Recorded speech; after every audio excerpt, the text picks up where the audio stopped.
Es un placer recibir en esta mañana, en el Día Mundial del Medio Ambiente, a Leonardo Derú. Es director general de Gestión Ambiental. Un placer recibirte. Un gusto estar acá. De Canelones. Vamos a hablar específicamente del área que te compete. Ustedes tienen un desafío importantísimo porque hay una zona de Canelones que ha tenido un crecimiento exponencial, como untado por una levadura que ha ido generando algunos desajustes en el sistema. Lo ha llenado de vida, pero ha generado desajustes. Y desde el punto de vista medioambiental, tiene algunas contrapartidas negativas que son importantes. Vamos a entrar de a poquito en cada una de ellas y a ver en qué está trabajando la Intendencia, que ustedes han anunciado algunos cuantos planes. Una cosa que nos acordábamos con Gabriela preparando la charla contigo, Leonardo, era que hubo, por ejemplo, una de las cosas primordiales para todos, el agua y el acceso al agua potable. Canelones tiene parte en el acuífero uruguayo, particularmente en el agua dulce, tiene dos puntos muy importantes. Uno es el río Santa Lucía y el otro es la Laguna del Cisne. La Laguna del Cisne hizo ruido allá por el año, bueno, en realidad a partir de 2010 o cosas así, empieza a haber mucho movimiento de vecinos. En 2014 se hace todo un plan donde se resuelve que no se puede fumigar a menos de 100 metros de la propia laguna, ni a menos de 20 metros de los afluentes que tiene la laguna y demás. Y después hubo una gestión y un monitoreo. Yo tengo algunos datos de cómo han quedado los valores después, creo que solo el fósforo todavía no ha disminuido. Pero ¿cómo se sigue el monitoreo de todo eso? ¿Cómo ha sido la labor con la gente de la zona para convencer a un productor que dentro de todas las de la ley venía plantando y fumigando, decirle, usted se tiene que reconvertir o se tiene que ir de acá? Bueno, lo primero que ustedes decían es, en realidad, Canelones tiene no una gran extensión, sino una gran complejidad y diversidad. Eso hace que tengamos un área metropolitana muy importante, con 300.000 personas, un área rural también relevante, pequeñas localidades, así que una zona costera asociada al turismo muy importante. En lo que tiene que ver con el agua es un tema central para Canelones. Nosotros hemos puesto un énfasis primordial en lo que son aquellas cuencas donde se toma agua para abastecer, para potabilizar y abastecer una parte de la población, no solo de Canelones, sino del área metropolitana, como tú decías, en el caso del río Santa Lucía, el caso de la cuenca de la Laguna del Cisne, también en Sarandí, o sea, hay otros pequeños cursos de agua donde también OCE toma para potabilizar. En el caso de la cuenca de Laguna del Cisne, lo primero que hicimos fue generar información. Nosotros tenemos una serie de datos que comienzan en el año 2007, por ahí 2008, que se fueron publicando, están todos publicados en internet, y lo que reflejan es la fragilidad de esta cuenca, que, insisto, posibilita a una parte importante de vecinos de la Costa de Oro en particular, recibir agua potabilizada por OCE. Allí estaba asociado además una cantidad de conflictos asociados a algunas actividades productivas, y lo que hicimos fue hicimos varias cosas. Por un lado, pedirle al gobierno nacional, solicitar formalmente que se creara una comisión de cuenca que se creó. A esa comisión de cuenca la Intendencia le presentó una propuesta de medidas cautelares, que de alguna manera esas medidas cautelares lo que ponen sobre la mesa son definiciones de reglas de juego, digamos, ¿no? Qué cosas se pueden hacer, qué cosas no, o qué cosas para hacerlas hay que hacerlas de otra manera, con el objetivo de proteger el recurso, el agua, y también los recursos naturales y también la salud de la población de esa zona.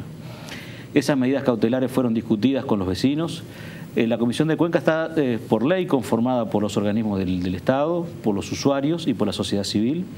Antes de enviar el intendente a la Junta Departamental las medidas cautelares, se discutieron con todos estos actores, se ajustaron, se ajustó la delimitación del área a cautelar, digamos, y bueno, luego se aprobaron por la Junta. Estas medidas lo que generaron una serie de regulaciones que algunas las mencionabas tú, que tiene que ver con esto, proteger los recursos naturales, en particular el agua y la población. Y ahora lo que estamos es una transformación productiva muy importante que está llevando adelante la Agencia de Desarrollo Rural de la Comuna con los productores. Estamos trabajando en el monitoreo de calidad de agua, hemos incorporado con Dinama, con apoyos externos, con la Universidad de la República, tenemos un convenio con el CURE, Centro Universitario Regional del Este. Estamos monitoreando presencia de agroquímicos en el lodo, en la biota, hacia los peces, y bueno, seguimos avanzando en más conocimiento y mayores regulaciones para el cuidado de la cuenca. Bien, hay dos problemas que atañen al agua dulce, digamos, y el agua potabilizable de Canelones. Uno es la eutrofización del agua, es decir, usted lo puede notar en la proliferación de algas, una manera fácil de explicarlo, y por el otro lado tenemos el uso de los agroquímicos en la agricultura, que bueno, El tema de las algas que tienen que ver con la falta de oxígeno y todo lo demás, tiene que ver también con un exceso de nutrientes. Y eso, para hablar claro, lo genera el ganado intensivo y la caca de las vacas cuando llegan a los arroyos o a los cursos de agua. En esa aprobación de documentos que tú hablabas recién de la Junta Departamental, una de las cosas que se establece son un tiempo de 3 años que se les da a aquellos emprendimientos productivos que tienen ganado de forma intensiva o también agricultura, para que en 3 años o presenten un plan de reacomodo y de reajuste, digamos, que lo haga más sustentable, o que se retiren, o un plan de retiro. Eso está establecido por la aprobación de la Junta Departamental, un poco en el proceso que tú decías, pero eso se aprobó en 2015. Estamos en 2018, se están venciendo esos plazos. ¿Cómo estamos en relación al control del cumplimiento de la ley? Ahí tenemos 2 mecanismos de control. Por un lado, yo les decía recién, la Agencia de Desarrollo Rural con su equipo está trabajando con los productores en esa reconversión productiva. Nosotros hemos incorporado guardaparques en la gestión de la zona para controlar el cumplimiento de las medidas que se han definido y también para cuidar la zona en general. Hay que agregar además que las medidas cautelares cayeron porque esos se suman al plan de ordenamiento territorial de la Costa de Oro. Yo diría que estamos en un proceso bien interesante donde hay avances importantes en forma participativa, o sea, esto no ha sido una imposición, sí ha sido poner sobre la mesa un objetivo político claro para el gobierno departamental, para el gobierno nacional, para los municipios. Se vence ahora en octubre. Pero ya estamos en la etapa... ¿Hay una prórroga o no? Ya estamos en la etapa, se siguió trabajando y los objetivos de ese plazo se han ido cumpliendo. Tanto así decía que la cautelar pasó a ser parte del plan de ordenamiento territorial de la Costa de Oro. Así que los informes que tenemos sobre la mesa, que recién marcaban ustedes, muestran que estamos en el camino correcto desde el punto de vista de la recuperación de la calidad del agua, que no es un fenómeno, no es un proceso que se da en 24 horas, pero que los datos son por lo menos para pensar de que estamos caminando en el sentido de caminar. Así que bueno, creemos que es una muy buena experiencia la que hemos desarrollado colectivamente, muchos actores en la cuenca de Laguna del Cisne. ¿Qué sucede cuando hay productores que se resisten más a la reconversión? Porque en realidad voy a cambiar de barrio, voy a cambiar de zona. Castilla. Voy a hablar del caso Castilla, hacer una mención porque en 2016 lo conversamos mucho, fue divulgado por todos los medios que había un productor en la zona de Paso Picón, que es un individuo que ha tenido una gran polémica pública, que fue suspendido siendo médico por el Sindicato Médico del Uruguay porque fumigaba por encima de las viviendas de los vecinos y no le importaba, amenazó vecinos con armas. Se pasaba glifosato por la cara como queriendo justificar que no era nocivo. Inocuo, decía él, ahí va, y tuvo una multa de $1 millón. Lo último que yo encuentro rastreándolo, en pesos en realidad eran más de 30 millones de pesos, por eso se hablaba de $1 millón. Lo último que encuentro son declaraciones suyas de de 2016, de suyas, me refiero a Castilla y no tuyas, donde él decía no voy a pagar esa deuda y se sentía perseguido y demás. Cuando se plantea la multa, uno dice bien, porque es el planteo de las sanciones y hay alguien que tiene poder, pero que se va a ver afectado por incumplir las normas. ¿Se logró cobrar? ¿No se logró cobrar? Había otros productores que estaban en situaciones parecidas. En aquel momento hubo 5 medidas que sumaban $2,5 millones de multas. ¿En qué está la ejecución de la sanción, digamos? Yo creo que acá hay que plantearlo en 2 niveles. Con respecto al pago de una multa, cuando cualquiera de nosotros, por ejemplo, comete una infracción en el tránsito, uno puede decidir no pagarla. Ahora, después tiene una serie de consecuencias formales. O puede entablar un proceso que tiene que ver con plantear que sus derechos no han sido contemplados y plantear determinados recursos que tienen un procedimiento legal. Apelar, digamos. Apelar, pero la multa está puesta sobre la mesa, las multas, y después hay un proceso que ha seguido su curso y la Intendencia en ningún momento ha dicho, bueno, esto no se va a cobrar. Así que eso para nosotros es un tema saldado. Lo más importante para nosotros... Pero este hombre no pagó. No tengo el dato, sinceramente no tengo el dato sobre la mesa. A mí lo que sí creo que para nosotros debe ser importante es que hubo un incumplimiento de normativa, se aplicaron sanciones, hubo recursos y eso siguió en los ámbitos que corresponden, jurídico, la justicia, etcétera. Lo más importante es que a partir de allí no se han vuelto a dar hechos, por lo menos en la cuenca de Canelones, donde nosotros controlamos, quizá en otro lado tampoco, pero hablo de donde nosotros controlamos, aquellas barbaridades de tener un bulldozer arrasando con el monte nativo o estar fumigando arriba de una casa, esos hechos no se han repetido. Y se dan hasta fenómenos que nos llaman la atención, pero que son realmente interesantes, que hay vecinos en la cuenca, pero no están regulados por ninguna normativa, porque están lejos del curso de agua, etcétera, que antes de hacer cosas nos vienen a preguntar si están habilitados. transitados. Y creemos que ese es el objetivo, ¿no? Que la gente esté informada, que sepa que vive en una cuenca frágil y muy importante, en este caso la cuenca de Santa Lucía, y que se asesore antes de hacer algún tipo de intervención, y eso creo que lo hemos logrado bastante. Hay que seguir trabajando, seguimos con los guardaparques, seguimos controlando, hemos incorporado equipamiento de distinto tipo. ¿Le creo que hemos avanzado. recursos a la Intendencia de Canelones para cubrir una inspección tan minuciosa de un territorio que es vasto? La respuesta va a ser siempre que los recursos nunca alcanzan. Lo que sí es cierto, nosotros tenemos 3, 4 vías de control, o 5 vías. Por un lado, hemos incorporado camionetas para los guardaparques, que son de todo terreno, que recorren el territorio permanentemente. Segundo, hacemos recorridas por agua permanentemente en acuerdo con bomberos, que ahí hay cosas como las redes de pesca ilegales que se detectan en esas recorridas por agua. Hacemos recorridas periódicas por aire con el apoyo de Fuerza Aérea. Trabajamos con imágenes satelitales, que también en algunos de los casos fue los que nos dieron, en el caso de la cuenca Laguna del Cisne, fue de allí que tuvimos la información principal. Y sobre todo, hemos generado un canal de comunicación para todos los temas ambientales, para que los vecinos denuncien cuando vean algo, con la certeza de que esa denuncia llega y que desde allí se responde. Así que esas 5 vías de control nos permiten decir, bueno, tenemos un buen mecanismo de control. Ojalá pudiéramos tener muchísimos recursos más, pero con estos recursos realmente hemos desarrollado una buena línea de trabajo.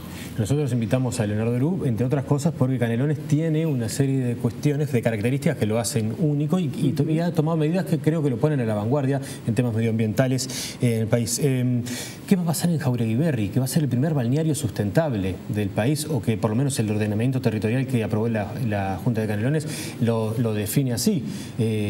Porque eso no solo vanguardia, es medio revolucionario.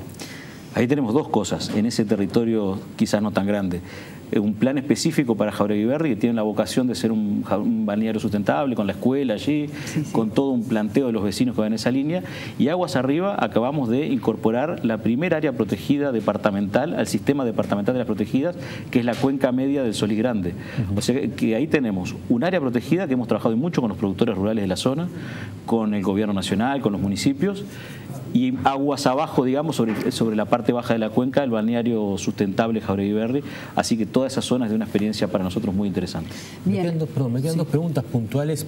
Es antipático de repente citar casos, pero Mantex, por un lado, que es una empresa que trabaja con grasas y que los vecinos se han manifestado en su puerta por los vertidos que está haciendo de todos sus residuos, y también el frigorífico Canelones, que según el estudio del CURE que elaboró para la Intendencia, ha generado que las aguas del Canelón Chico tengan una alarmante mala calidad con valores súper extremos, y dan un dato que dicen que el límite permitido de fósforo total es de 25 microgramos por litro según la normativa, pero los investigadores del CURE detectaron más de 1500. Ese convenio del CURE es un convenio que hace la Intendencia con el CURE justamente para evaluar calidad de agua. Datos. Exacto. Primero, el frigorífico Canelones hace no muchos meses atrás lo visitamos junto al Intendente, junto al Director Nacional de Medio Ambiente. Ha hecho una reconversión muy importante en su sistema de tratamiento que cambia notoriamente la realidad del impacto que generaba esa industria en el Canelón Chico en este caso, y los resultados son notorios. Así que seguramente los próximos informes van a dar cuenta de esto. Esa empresa, o a partir de un lineamiento dado por el Gobierno Nacional y el Gobierno Departamental, ha hecho una inversión muy importante para mejorar su sistema de tratamiento, cumpliendo con los estándares que se le exigieron. Segundo, Mantex, lo estamos siguiendo de cerca. Ahí hay una dirección, otra dirección de la comuna que se encarga del control de la actividad industrial, de las habilitaciones. Hemos detectado en algunos casos vertimientos, esos casos se han multado, y lo estamos siguiendo muy de cerca. Somos conscientes de que es una industria que seguramente no debería estar ahí, que nos hemos planteado la reubicación, como otros casos en Canelones, en algunos casos en la Ciudad de las Piedras, por ejemplo, que no es fácil decir un día para otro la industria que se tiene que ir a otro lado, y ahora estamos trabajando junto a Dinama, exigiendo mejoras en los sistemas de tratamiento y poniendo un horizonte a acordar la reubicación de la planta. Así que hay controles, mejoras que ya fueron aprobados por Dinama y que tienen un plazo para ejecutarlas, y esperamos también aprobar y avanzar una reubicación de la planta. Vayamos ahora a la cuenca del Arroyo Carrasco. Ahí la Intendencia de Canelones, conjuntamente con la Intendencia de Montevideo, tuvieron un proyecto en el que estuvieron trabajando junto a la OPP, fondos de la Unión Europea, un proyecto de cohesión social que tenía una pata medioambiental importante, porque uno de los problemas que encontramos en la cuenca del Arroyo Carrasco es que viven un montón de poblaciones muy vulnerables, muy pobres, que se dedican justamente a la recolección de residuos y el reciclaje de estos, y también a la extracción de turba y de leña de las riberas del arroyo Carrasco, lo que ha generado un problema medioambiental importante. Si uno toma un kayak desde la playa Carrasco y toma por el arroyo, va a llegar un momento donde no va a poder transitar, porque hay zonas de ese arroyo donde se puede pasar caminando debido a la acumulación de basura que hay allí, de los recicladores que la van tirando y queda. ¿Qué pasó en este periodo con la cuenca del arroyo Carrasco? Realmente hay un problema importante ahí. Recordemos que la cuenca del arroyo Carrasco se forma muy cerca de Paso Carrasco, o sea, bastante abajo, por la confluencia del arroyo Toledo por un lado, que es el arroyo limítrofe entre Montevideo y Canelones, y por el Chacarita y el Manga. Cuando se unen el Toledo y el Manga es que se forma el arroyo Carrasco. Yo creo que se ha avanzado no lo suficiente. Yo soy de los que he planteado que tenemos que avanzar más rápido en dos arroyos, lo digo con claridad, el arroyo Carrasco y el arroyo Las Piedras, que no quiere decir que no se haya avanzado mucho. Hay que hacer mucho más de lo que hemos hecho. ¿Qué se hizo en concreto? En concreto, por ejemplo, hay un tema que para mí es central. A mí me toca también coordinar el comité de emergencias. En aquel gran temporal, creo que fue 2014, tuvimos 1000 y pico de familias, de vecinos evacuados. O sea, un montón de gente que vivía muy cerca del arroyo y cada vez que llovía mucho, asociado a sudestadas, se veían afectados que el agua les llegaba a su casa. Claro. Se reubicaron una cantidad, cientos de familias, y en las últimas lluvias prácticamente no hemos tenido evacuados en Paso Carrasco. Eso yo creo que es un avance notorio que tiene que ver con las condiciones de vida de la gente que más sufre estos problemas, que son las que tienen menores posibilidades, las familias más vulnerables, en este caso las que vivían más cerca del arroyo. Segundo, en este momento en particular estamos en un proyecto que estamos recuperando distintos espacios a lo largo de toda la cuenca, como un gran parque lineal que, si ustedes pasan, van a ver, se inicia en la desembocadura del lado de Canelones y se va a extender con intervenciones hasta Suárez, porque también en el Parque Meireles, en Barros Blancos, en Colonia Nicolich. Estamos todo un trabajo de recuperación de las márgenes. Y que creo que lo que nos queda avanzar y mucho es en el bañado Carrasco, un bañado que ha sido muy afectado durante la época de la dictadura, que se vio canalizado y bastante destrozado, que no cumple su función tal cual era, pero que bueno, que tiene problemas importantes. Hay 1000 temas más para conversar. Canelones está impulsando distintos planes de recolección de residuos y todo, pero tenemos el famoso circulito que nos marca del tiempo. Nos cayó la guillotina. Yo les doy un dato solo, que este fin de semana o el otro nos corre un poco la lluvia.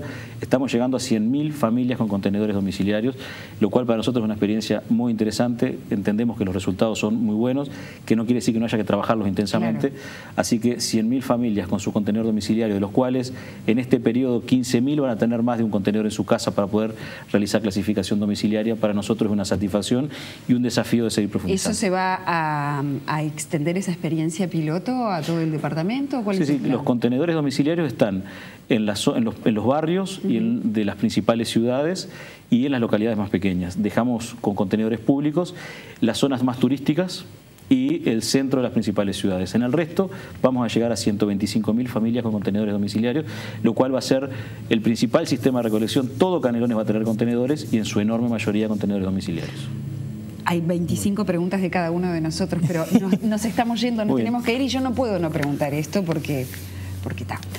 El mar está avanzando y Canelones tiene una fuerte pata turística, ahí se mueve un PBI interesante.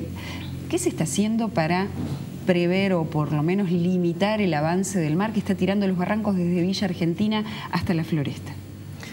Primero no repetir errores que cometimos hace algunas décadas atrás. Segundo, tener un plan justamente. Hoy tenemos un Costa Plan. Sí, claro, tenemos el Costa Plan y tenemos el plan de Costa de Oro, que lo que dice es que hay cosas que se hicieron que no se pueden volver a repetir, como por ejemplo construir y habilitar construcciones al costado de la línea de costa. Segundo, estamos haciendo intervenciones concretas, desde las bajadas a la playa, que lo que buscan es facilitar el acceso, pero un acceso que no termine destruyendo el cordón dunar. Porque son rígidas. Tercero, estamos haciendo una cantidad de vallados buscando retener la arena, estamos trabajando con Dinama.